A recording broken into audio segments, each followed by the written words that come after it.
Federal Drive is presented by GEHA, Government Employees Health Association, proudly providing health and dental benefits to federal employees and their families. Visit GEHA.com. Another executive order continuing the reduction of the federal bureaucracy is the latest effort by the president to reduce the size of the federal government. The Federal Mediation and Conciliation Service, along with 6 other independent agencies targeted in this order, must reduce its operations and staff to the minimum required by law. A recent news story about FMCS sheds some light on why this agency might have made the list. Federal News Network's Terry Gerton spoke with investigative reporter for the Daily Wire, Luke Rosiak, to get more details. The Federal Mediation and Conciliation Service was one of 7 or so small independent boards and agencies that was abolished or significantly downsized under an executive order.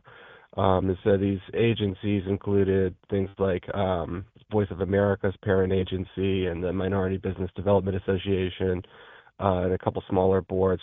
Overall, you're not going to balance the budget by cutting these agencies because they're small. But one of the things I found as an investigative reporter is oftentimes these independent agencies actually are often very wasteful and dysfunctional because they don't really have any oversight. The head of the agency nominally reports to the president, but the president understandably has bigger things on his plate than to look at these tiny little agencies. And so occasionally you'll see an organization, and I think this is true about FMCS, that goes totally off the rails and just kind of runs like a fiefdom that exists just to sort of benefit its own employees. So you actually started looking at this agency over a decade ago. And as you say, it's tiny and it's pretty obscure. Why did you start looking at FMCS? Several whistleblowers approached me. They had raised concerns about rampant procurement fraud and, basically personnel policy abuse, and they had been retaliated against. And so I looked into it, and everything they told me checked out, and there was actually more whistleblowers, and every time you turned over a rock, it led to one thing after another.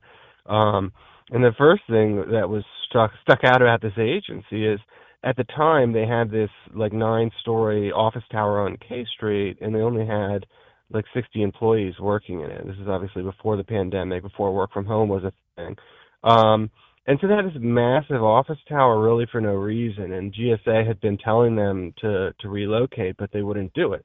And they actually had turned the space into luxuries for employees, like the basement turned into a gym. They had full office. They had bathrooms with the showers and stuff in their offices, and they would have basically parties there. They had a recreation fund that they used to buy champagne and $200 coasters.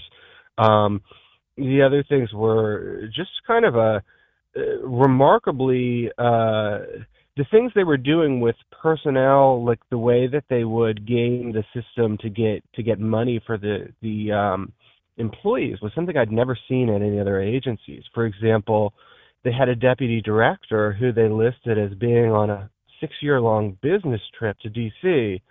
so that he could get paid, get a per diem, and get all of his every 3 meals a day paid for, and actually get his condo in DuPont Circle paid for instead of a hotel.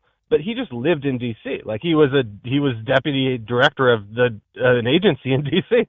And so they pretended he lived in Iowa and was on a 6-year-long business trip to D.C., which is kind of insane.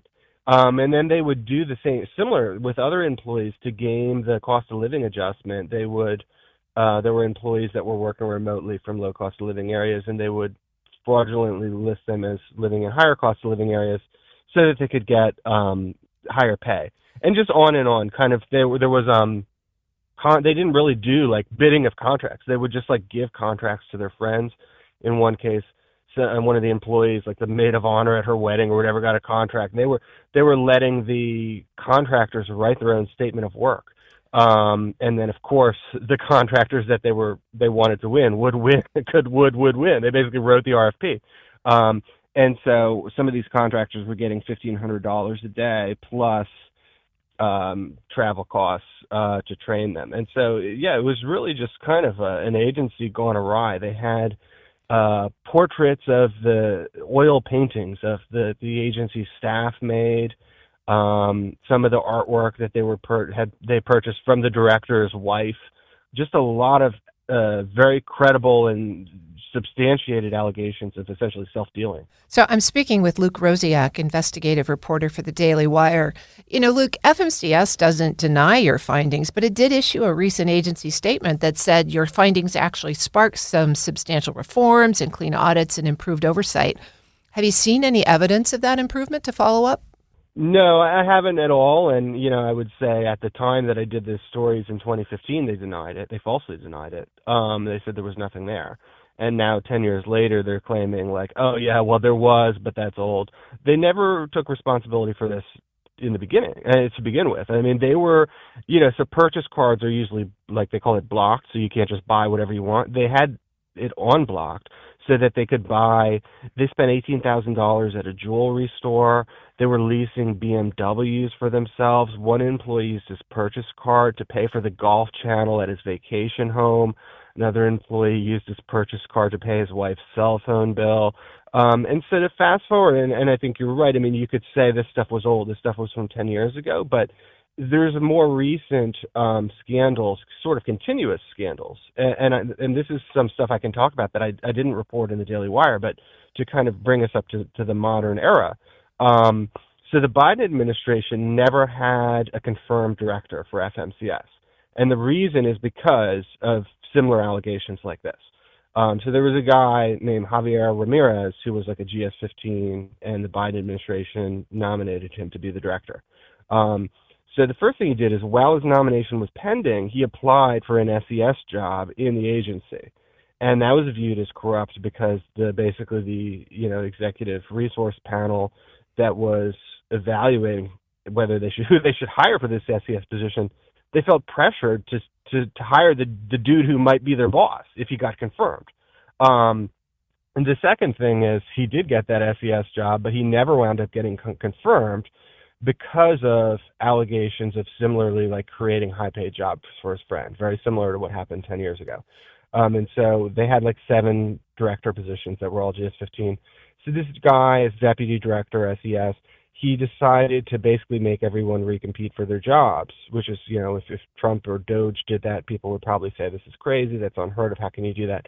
Well, this guy did it by just basically giving the jobs to his friends who had less experience than the people that were leaving, and he couldn't really eliminate those jobs. So he just created like 6 new GS-15 slots and just paid the old people to kind of do nothing while giving his friends the new jobs. There were also EEO complaints around that because most of the people that got kicked out of their jobs were minorities, and they were all replaced by white people. And then FMCS tried to hide the EEO complaints from Congress. So Congress wound up putting a hold on this guy, Javier Ramirez's nomination. And so, yeah, it's just been continuous. And it gets to the question of whether FMCS even needs to exist in the first place. That really is a great question, because we're getting ready to see, I think, a lot of disruption in the labor market, and FMCS says it saves $9 for every $1 that's invested in it by helping to avoid major labor disruptions, resolve labor disputes in advance. Why go after this agency now? Well, because anybody can make up statistics like that. I mean, you can assume that every single agency, that every single union having a dispute with management would have no one else to mediate their disputes. Also, that if they didn't hire FMCS, then the dispute would result in a massive strike, and that FMCS was more qualified to mediate it than anyone else. I mean, I think that the agency basically forfeited its right to exist when for 10 years they were spending, money on,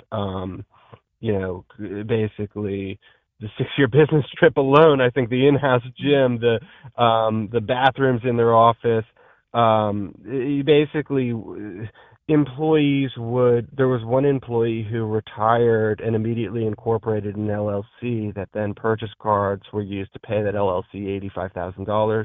There was no documentation that this LLC existed or did anything else. There was a guy paying for a storage unit that had personal possessions in it after he retired. I mean, they were literally just using this agency as a piggy bank for their own lives of luxury.